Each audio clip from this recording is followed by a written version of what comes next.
નમસ્કાર દર્શક મિત્રો, બોટાદ દસ્તક ન્યૂઝમાં આપનું હાર્દિક સ્વાગત છે અને હું છું LD મકવાણા. આપ જોઈ રહ્યા છો બોટાદ દસ્તક ન્યૂઝ. હવે પછીના સમાચાર વિગતવાર. ATSએ અમદાવાદમાંથી હથિયાર પકડ્યા.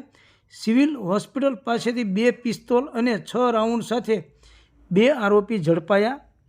ગુજરાત ATSએ અમદાવાદ સિવિલ હોસ્પિટલ પાસેથી હથિયાર લઈને બેઠેલા 2 વ્યક્તિની ધરપકડ કરી છે. આરોપી પાસેથી 2 પિસ્તોલ અને 6 રાઉન્ડ કબજે કરવામાં આવ્યા છે.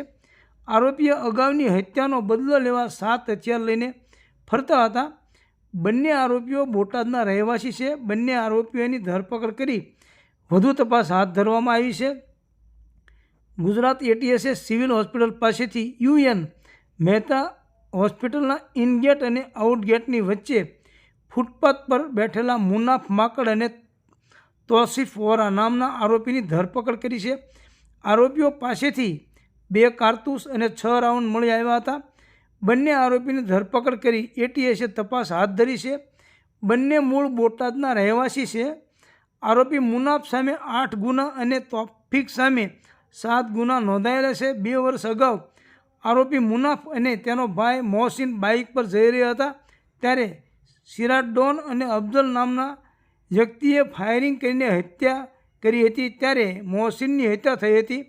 આ હત્યાનો બદલો લેવા બંને હથિયારો સાથે લઈને ફરતા હતા. સૌજન્ય દિવ્યા ભાસ્કર, બોટાદ દસ્તક ન્યૂઝ, LD મકવાણા, બોટાદ.